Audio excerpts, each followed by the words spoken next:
Uttar Pradesh Bahujan Samaj party के president Vishwanath पाल कल सुल्तानपुर में दिए गए एक भाषण को लेके काफी चर्चा में हैं।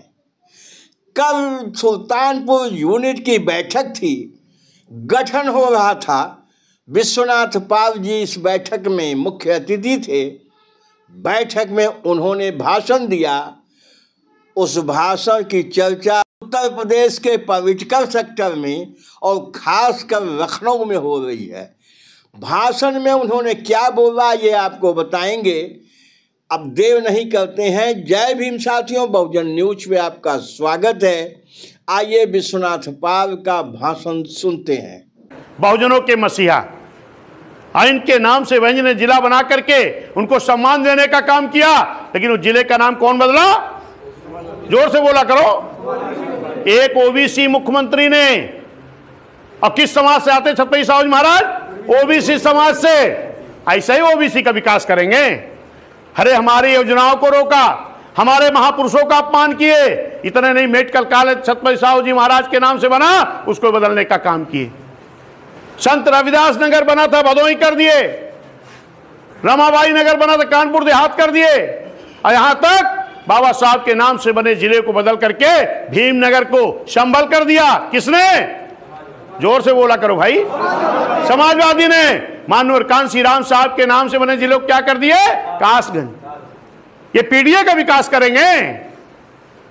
तमाम लोग बहुजन समाज पार्टी से भाग करके वहां गए हैं और क्या कहते हैं? पहले नहीं, अब पीडीए का विकास करेंगे। अरे पीडीए के नारे के बाद में जब वो सांसद बने हैं, सरकार तो बनी नहीं उनकी कि पीडीए का कितना विकास करेंगे। एक पद था, कौन सा पद था? नेता विरोधी दल। कौन सा पीडीए बन गया भैया? पिछड़ा बन गया क्या? एससी बन गया क्या? मुस्लिम बन गया क्या? अरे कौन से पीडीए विकास करना चाहते हो माननीय नेताजी, ये बता दो। धोखे में ना रहो। मैं इसलिए कह रहा हूं कि गांव गांव की पीडीए पंचायत शुरू हुई है और हमारे लोगों को गुमराह किया जा रहा है। हमें अपने लोग समझाने की जरूरत है। ऐसी गुमराहियत के नाते हम फेल हुए हैं 22 में और 24 में। इसी 24 में एक तरफ भारतीय जनता पार्टी के लोगों ने कहा 400 पार ले आओ, संविधान बदलेंगे। इन्होंने कहा संविधान बचाएंगे। ये संविधान बचाएंगे जिन्होंने हमारे आर्टिकल को बदल करके हमारा नुकसान किया है। सावधान रहना है। इसीलिए माननीय बहन जी ने कहा मजबूती के साथ बूथ गठन कर लो, मजबूती के साथ सेक्टर कमेटी बना लो। अगर हर बूथ पर मेरे लोग मजबूत हो गए तो इनकी कोई चाल चलने वाली नहीं है। अगर बूथ पे हमारे मजबूत लोग हो गए, माननीय बहन जी ने जो काम किया है, जो काम इस देश की सरकारों ने 75-76 सालों में नहीं कर पाई, वो काम माननीय बहन जी ने 6 साल 6-7 महीने में करके दिखाने का काम किया है। किया कि नहीं? अगर यही काम हमारी बूथ कमेटी, सेक्टर कमेटी के लोग गांव गांव जाकर के बता देंगे कि किस तरह आपके साथ धोखा हो रहा है, किस तरीके बहन जी ने योजनाओं को लागू कराया था, किस तरीके लोगों ने योजनाओं को बंद किया है, अगर ये बताने में सफल हो गए आप, तो आप क्या कोई बूथ हारोगे क्या? बूथ हारोगे क्या? अगर बूथ नहीं हारोगे, अगर बूथ आप जीतते हो तो विधानसभा जीतोगे कि नहीं? और विधानसभा जीतोगे तो मुख्यमंत्री कौन बनेगा? माननीय बहन जी। तमाम लोग कहते हैं कैंडिडेट कौन रहेगा? बोल देना हाथी। कैंडिडेट कौन होगा? वोट कहां देना है? जिताना किसको है? सरकार किसके बनानी? हाथी की। सब कुछ हाथी। कह दो कैंडिडेट जो बहन जी भेजेंगे वो देखा जाएगा। लेकिन हम बहुजन समाज पार्टी के लोग गांव गांव जाकर के चौपाल लगाएंगे, अपने लोगों को समझाएंगे, हाथी के लिए वोट मांगेंगे, हाथी को वोट देंगे, हाथी को जिताएंगे और हाथी की सरकार बनाएंगे। सही है कि नहीं? जिद ठान लो, जिद। क्या जिद करके जाना है? क्या जिद करना है? सरकार बनाना है। अब की 2027 में माननीय बहन जी को मुख्यमंत्री बनाना है, बनाना है, बनाना है, बनाना है। इसकी जिद करके जाना है। समझ गए ना?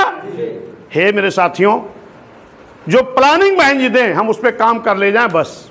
अलग से हमको दिमाग नहीं लगाना है, अलग से कोई दिमाग नहीं लगाना है। अभी नारा लगा रहे थे माननीय दिलीप भाई, हमारे सुरेश भाई भी, उसी में एक नारा और जोड़ दो, जिस झंडे में हाथी होगा वही हमारा, जिस झंडे में हाथी होगा, और जोर से, जिस झंडे में हाथी होगा ये, क्योंकि तमाम बहुरूपिये, अभी माननीय बहन जी कुछ दिन पहले बोली थी कि भारतीय जनता पार्टी, कांग्रेस, समाजवादी की पार्टी की तरफ से उनके इशारे पर तमाम लोग बरसाती मेढक की तरह आएंगे। बोला था ना बहन जी ने। हमारे पत्रकारों ने पूछा कि भाई नाम क्या है, हमने कहा बहन जी ने नाम बताया क्या, कहीं नहीं, कहीं आप ही बता दो। हमने कहा जो बरसाती मेढक की तरह टर करना शुरू कर देंगे, आप जान जाना कि यही लोग हैं भारतीय जनता पार्टी, कांग्रेस, समाजवादी की भेजे हुए मेढक। सही है कि गलत है? वो तड़फड़ा रहे हैं जो साजिश की तरह। जब आपने 2007 में बहुजन समाज पार्टी की सरकार बनी थी तो आपने एक नारा दिया था। पहले क्या नारा देते थे? यूपी की मजबूरी है माननीय बहन जी, जरूरी है।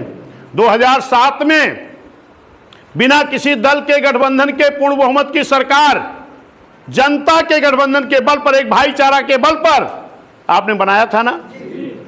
तो फिर वही करना है, फिर जनता का गठबंधन बनाना है। तमाम लोग आपको हौसले को गिराएंगे कि उधर 38 दल, उधर 28 दल, आप कह दो चाहे इतने दल हों, हम बहुजन समाज के लोग जनता का गठबंधन बनाएंगे और जनता के गठबंधन के बल पर 2007 के तर्ज पर फिर 2027 में माननीय बहन जी को पूर्ण बहुमत के मुख्यमंत्री बनाएंगे। बस हौसला मत गिराना, क्योंकि इस तरह के लोग तमाम घूम रहे बहुरूपिया। जिस तरीके जैसे 2007 में जब आपने नारा दिया था यूपी की मजबूरी है माननीय बहन जरूरी है, आपकी पूर्ण बहुमत की सरकार बन गई थी ना। लेकिन जैसे आपने नारा दिया कि यूपी हुई हमारी, अब दिल्ली की बारी है, तब उनके सीने और पेट में दर्द हो गया जो दिल्ली में बैठे थे। साथियों, विश्वनाथ पाल जी के ये भाषण बहुजन समाज पार्टी में नई जान फूकेंगे। विश्वनाथ पाल की मेहनत क्या 2027 के चुनाव में रंग लाएगी? अपने कमेंट करके अपनी राय हमें जरूर बतावें। हमारे चैनल पे मेहमान हैं, पहली बार आए हैं तो चैनल को सब्सक्राइब अवश्य कर दीजिए। बहुत बहुत धन्यवाद। जय भीम, जय भारत।